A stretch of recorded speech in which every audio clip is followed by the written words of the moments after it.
नमस्कार, मैं हूं प्रदीप कुमार। आप देख रहे हैं पॉलिटिकल आइडिया। पॉलिटिकल आइडिया के आज के इस अंक में आप सभी दर्शकों का बहुत बहुत स्वागत है। मित्रों, आज हम बात कर रहे हैं एक बार फिर से राहुल गांधी की बात कर रहे हैं, कांग्रेस पार्टी की बात करेंगे, बिहार विधानसभा चुनाव की और राहुल गांधी की रणनीति का। मित्रों, एक बात तय है, राहुल गांधी ने बिहार में खूंटा गाड़ दिया है कि बिहार में कांग्रेस मजबूती से लड़ेगी, किसी की दया पर नहीं लड़ेगी, अपने बलबूते पर लड़ेगी। और कांग्रेस पार्टी के अंदर अब विगत दिनों आई हुई जितनी विकृतियां हैं, जितनी कमजोरियां हैं, उन कमजोरियों को कांग्रेस दूर करेगी। आपको याद होगा, मैं लगातार 6 महीने से यह बात कहता आ रहा हूं कि बिहार विधानसभा का चुनाव कांग्रेस पार्टी के लिए एक चैलेंज है। बिहार विधानसभा चुनाव कांग्रेस पार्टी के लिए 2029 के लोकसभा चुनाव का प्रयोगशाला है। और इन सब बातों पर विमर्श करने के लिए बिहार में पटना में राहुल गांधी ने कांग्रेस वर्किंग कमेटी की बैठक बुलाई है 24 तारीख को।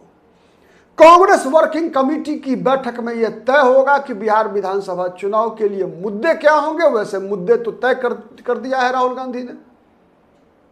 वोट चोरी का मुद्दा है, बिहार की युवाओं की नौकरी और पलायन का मुद्दा है। और इन सब खूंटागार अभियान से कई बातें स्पष्ट हो गई होगी मित्रों, जिनकी चर्चा मैं पहले से करता आ रहा हूं। मैंने कई बार कहा है कि कांग्रेस पार्टी ऐसे लोगों के कारण बिहार में कमजोर थी जो कांग्रेस में होते हुए भी कांग्रेस के खिलाफ काम करने वाले लोग थे।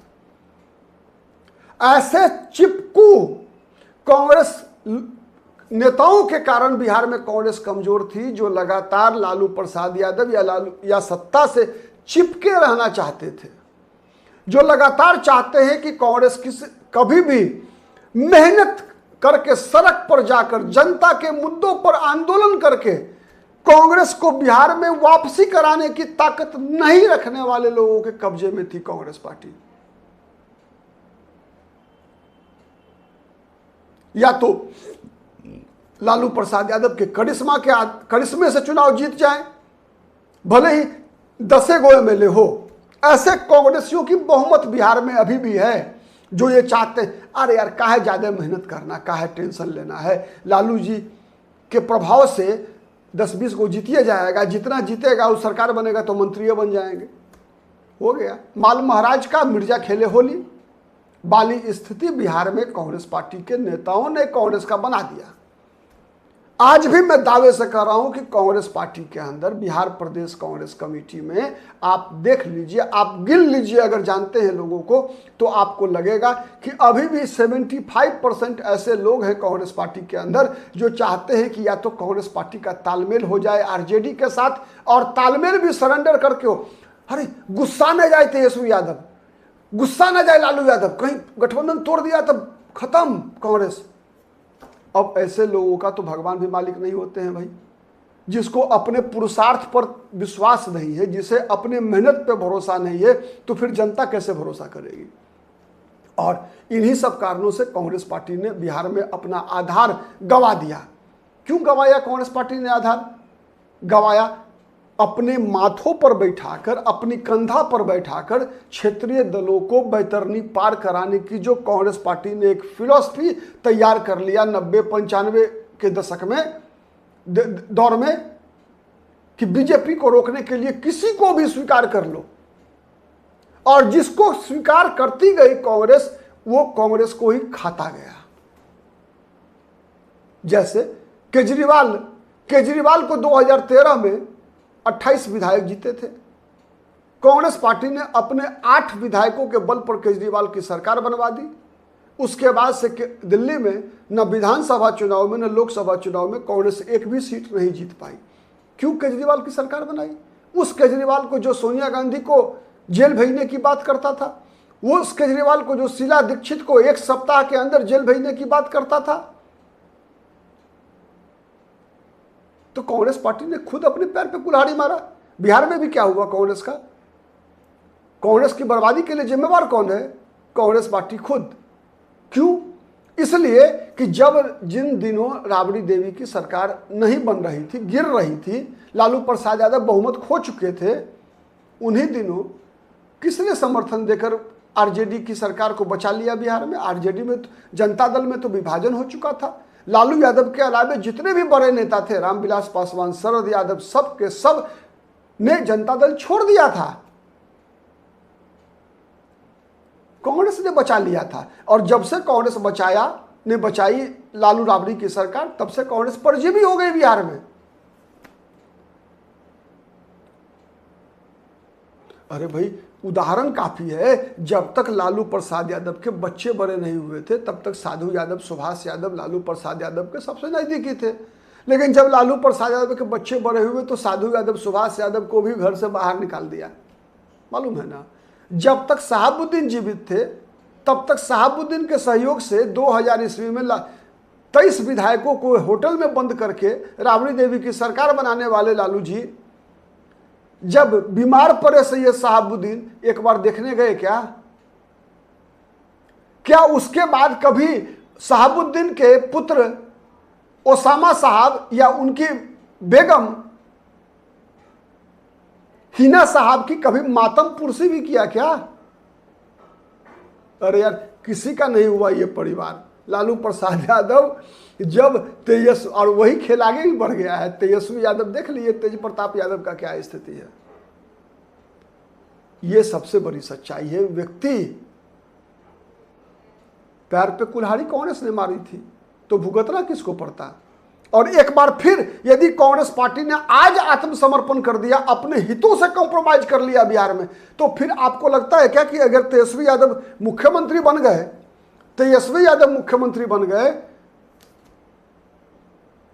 तो फिर अगला 20 साल कांग्रेस पार्टी बिहार की राजनीति में लड्डू? कहिए क्यों?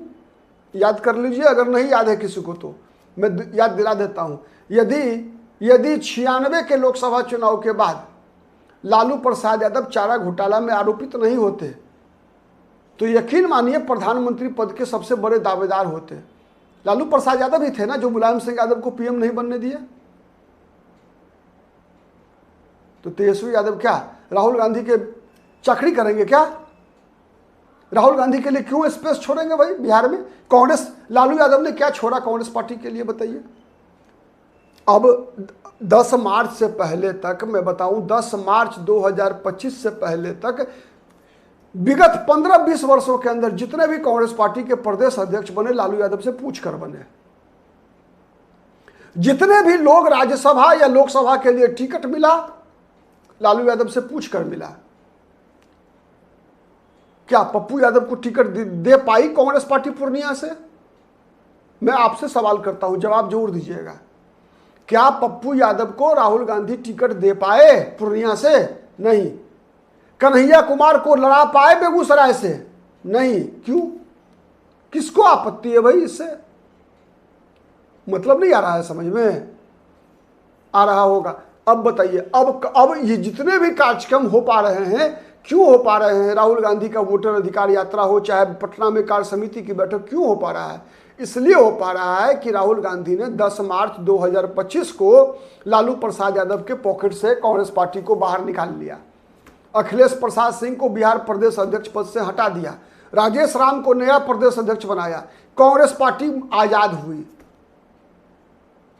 10 मार्च 2025 से पहले कांग्रेस पार्टी 20 वर्षों तक बिहार में गुलाम थी, कंप्लीट। बीच में कुछ दिन कह लीजिए आप 2010 के आसपास थोड़ा सा जो है कांग्रेस आजाद होने का प्रयास कर रही थी, नहीं तो 97 से 2025 28 साल में केवल कुछ दिन 2010 में वो भी राहुल गांधी का ही प्रयास था। –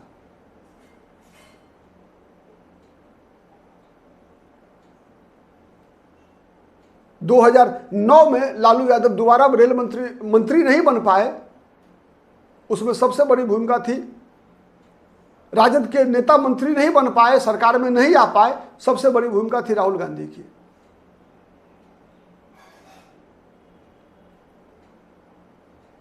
खैर, उदाहरण कई हैं, लेकिन अल्टीमेटली आप ये मानकर चलिए कि बिहार में कांग्रेस अपनी जमीन दोबारा वापस पाने की तरफ कदम आगे बढ़ा चुकी है।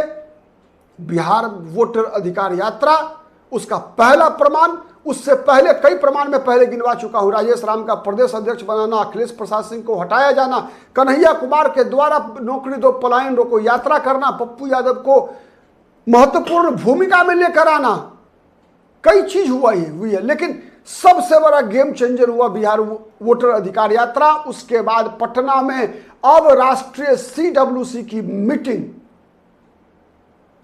अंतिम कील ठोकने वाली बात जो होती है ना, राहुल गांधी ने ठोक दिया है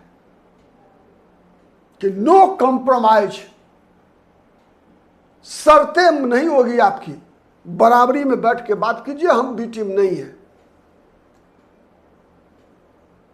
और यही एकमात्र रास्ता है कांग्रेस को बिहार में आजाद करने का। मैं तो आजाद शब्द इस्तेमाल कर रहा हूं, इसलिए कर रहा हूं कि मैंने देखा है कई कांग्रेस पार्टी के प्रदेश अध्यक्ष की नियुक्ति लालू यादव की सहमति से हुई।